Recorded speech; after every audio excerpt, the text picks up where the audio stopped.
What's up, guys? Mason the Brock Henderson here, and this is Legends of Tomorrow, Season 4, Episode 13, Egg MacGuffin. Better. Um, yeah, I mean, definitely kind of the intensity I was expecting with Ray being trapped by Neuron, but also some fun moments as well. Go ahead and start off with the parts that I wasn't too big on. First of all, everything to do with Mick and Charlie going to the convention and then Mona showing up there. Why? There's. I don't know. I get that this show likes to have fun, but this just seemed a little weird. I don't know. It just seemed like a waste of time. And also, while I don't mind Nate and Zari, it just feels a little out of left field, and also the fact that, like, it's getting a whole lot of focus too is kind of bugging me. Like, I don't know. It just seems weird, especially because, I mean, Nate's still. It's not been that long since he lost to Maya, so I don't know. It seems a little sudden and a little weird too. So, I don't know. I'm not against it, but I'm also a little frustrated that it's getting as much time and focus as it is. But yeah, I mean, everything to do with Ray being possessed by Neuron, him trying to deal with that, the fact that Neuron's trying to get him to kill a loved one, and then ultimately to save Nate's life, he does give himself over to Neuron. That way, you know, it's his one way to keep himself from killing Nate because Neuron was practically ready to do it. So yeah, I really like how they handled all of it. A lot of it was, they had some fun moments. They had some clever moments in there with how Ray was reacting and stuff. Like, very clever visual, physical humor. As far as Gary is concerned, I don't know how I feel about this. Because I've talked about Gary before. Like, one of my favorite things about his character is when he's getting beaten up. So there have been moments this season whenever he's not been getting trashed on. And he hasn't been as funny during those scenes. And this is not really a scene that's incredibly funny, although the nipple thing was pretty freaking hilarious. But I don't know, like, are they gonna treat this as kind of a funny thing where he's the henchman, or is this going to be like like we're supposed to feel for him because he constantly gets treated like crap? I don't know. Like, there are certain characters that get treated like crap because that's their one of the things that they do. They just get crapped on, and it's funny, but I don't know. With Gary, like, it was the fact that people were crapping on him, and for the most part, he either just couldn't tell or he didn't let it get to him. And so now to all of a find out, oh no, all of a sudden find out that, oh no, he was letting it get to him. I don't know. It seems a little bit darker, not darker. It seems a little bit more like serious than the show has been going for. Like, the fact that he has been getting, like, tired of getting crapped on. Like, it's not as fun anymore. Because that's the thing. I'm somebody, personally, like, with my friends, with my job, honestly, because sometimes the acting, you just kind of put that sense of character into your acting. But I'm the type of person that people make jokes about me all the time, and I let it happen because it's kind of the fun. And I'll make jokes at my own expense, too, because that can be fun, and it leads to some funny moments, and I know they don't mean it, which is why I'm okay with it. And with Gary, sometimes they do mean it, but for the most part, people make jokes at his expense. And the thing is, it's fun if you know the person that you're making the joke at their expense is okay with it. And that's the thing. My friends know whenever they crap on me, they know I know it's just a joke. And they know that I know that it's okay. Like, I don't care if they make jokes at my expense. It's fun for me. I like getting that kind of banter going. But if I didn't feel this way, if I felt like I was actually getting upset and people making fun of me was actually hurting my feelings, and I felt like I was getting crapped on too much and I felt like nobody cared, that's when the jokes would stop being funny.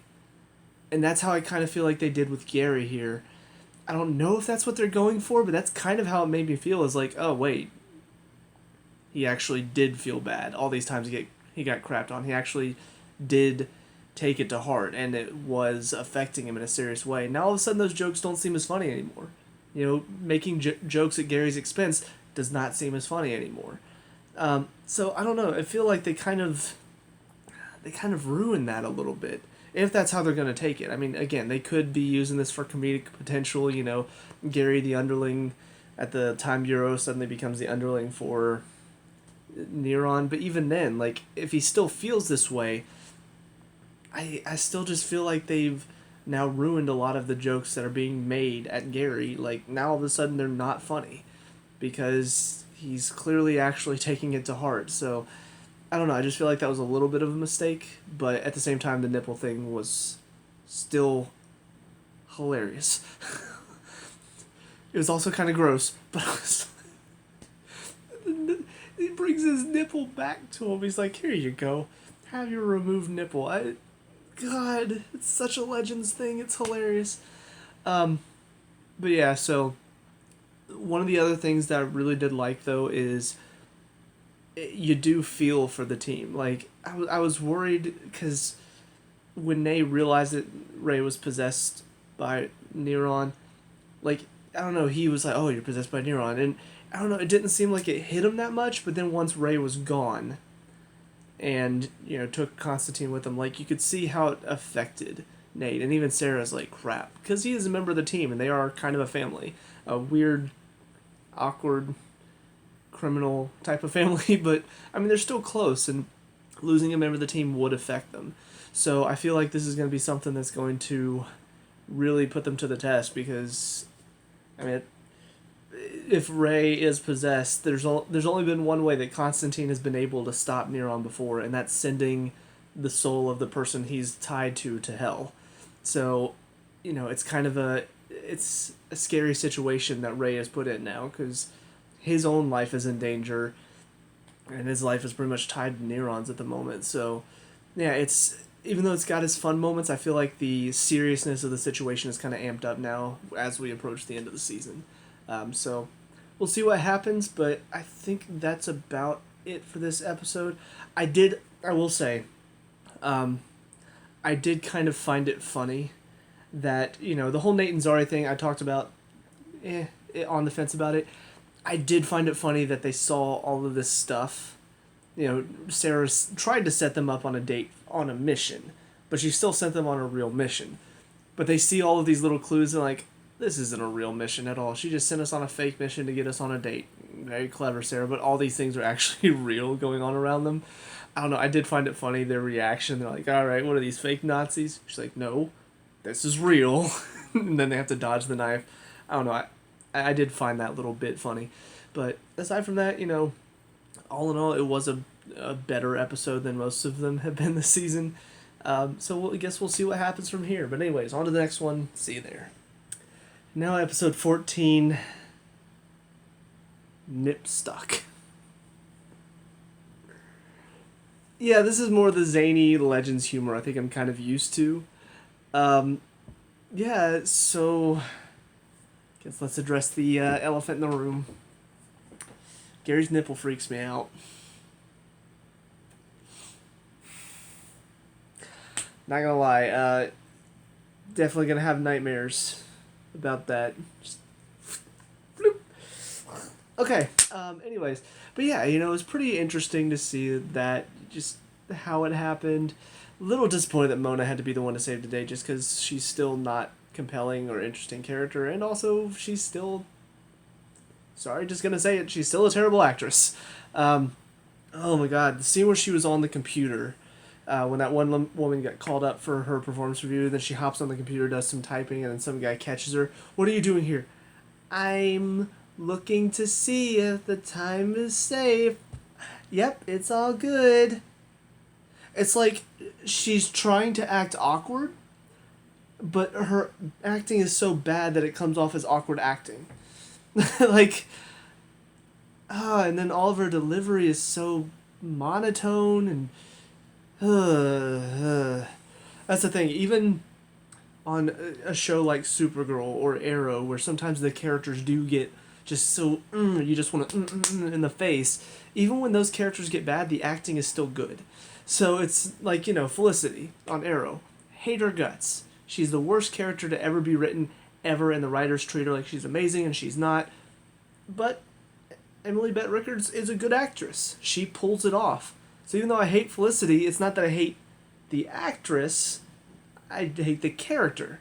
But with Mona, though, the actress isn't good either. Like, and, I mean, not that anybody's going to see this review, but it's just, that would be something I would say. Just like, no, you're not good. You need to learn to not. I don't know if. Well, okay. To be fair, could be the director. The director could just be like, yeah, this is great.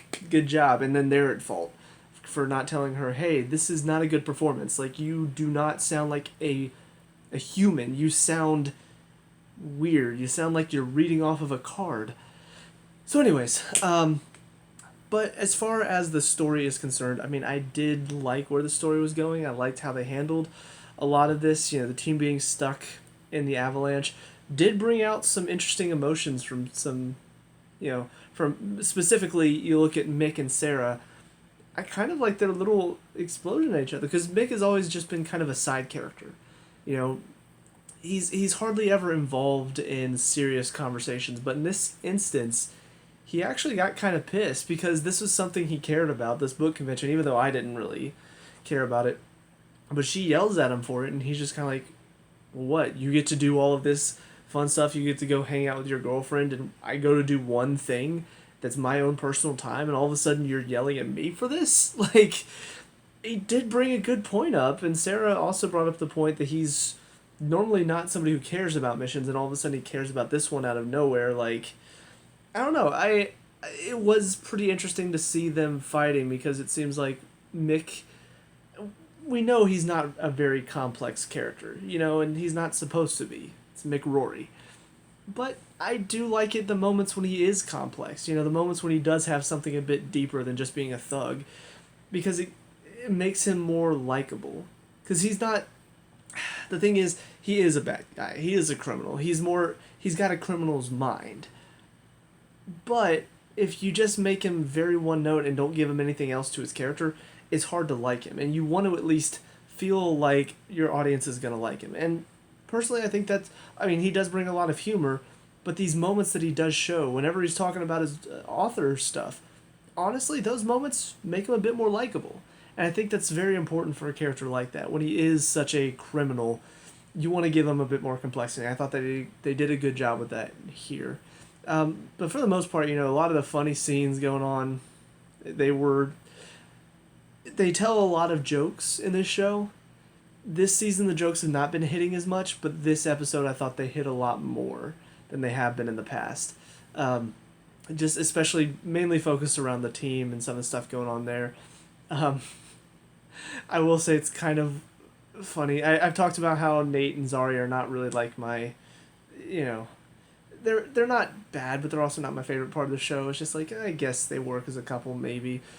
I do find it kind of funny that now all of a sudden they've immediately entered parenthood. They just started dating, and they're already at parenthood with this egg. Just like, I've seen this done before, where two people are like dating, and then all of a sudden they have to take care of something like parents, and it's like, oh, we're hitting parenthood before we're even married. But this is kind of funny just because they just started dating. Like, all of a sudden, now they have to be parents for this egg. And then they started making out with the egg right there. I mean, come on, you don't do that. You don't make out with your kids right there. Anyways, but yeah, we on the more main story part of this, though, definitely a lot more characterization of Constantine. Because Neuron is just trying to basically... First, he was trying to get this Tabitha out of hell, which it turns out the fairy godmother.